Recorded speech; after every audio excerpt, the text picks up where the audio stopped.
They say that all that glitters isn't gold.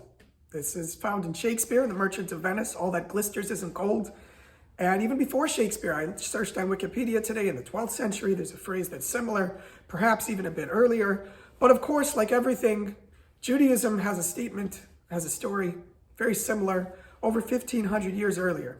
In this week's Parsha, we read the beginning of the story of Shemos, the Jewish people becoming slaves in Egypt. And of course, the story begins where the Jews are persecuted, the babies are being thrown in the river, and Moshe Rabbeinu, Moshe, who will ultimately be the Jewish savior, is placed in a basket as a baby and is rescued by none other than the daughter of Paro.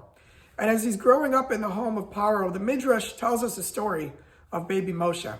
The Midrash relates that Paro and his servants were concerned that this little baby was after the throne, that he wanted to take over Paro.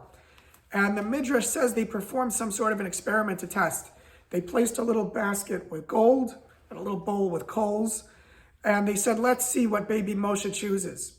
Naturally, a baby should be drawn towards the hot burning coals, the bright colors. But if he reaches for the gold, we'll know that he's up to no good. So they placed him before these two buckets. And Moshe, as he's ready to stretch out for the gold, the angel turns his hand and he grabs the coals instead. The Midrash actually suggests this is the source of Moshe's speech impediment as he placed these burning coals in his mouth.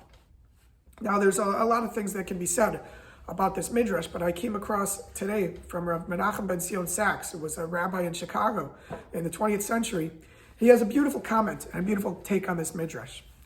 And he explains that what the Midrash is trying to teach us is that sometimes in life we reach for the gold, and the gold is not actually what's best for us. Sometimes the coals of life, something that's difficult, something that's challenging, something that may even seem painful, sometimes that is what's meaningful. That's what needs to be reached for. Sometimes reaching for the gold is a terrible mistake. And instead, we need to be open to something that's more challenging and perhaps less inviting. All that glitters isn't gold. In Judaism, not only is it true that if it glitters, it's not necessarily gold, but even if it is gold, that doesn't mean that that's what we should be reaching for.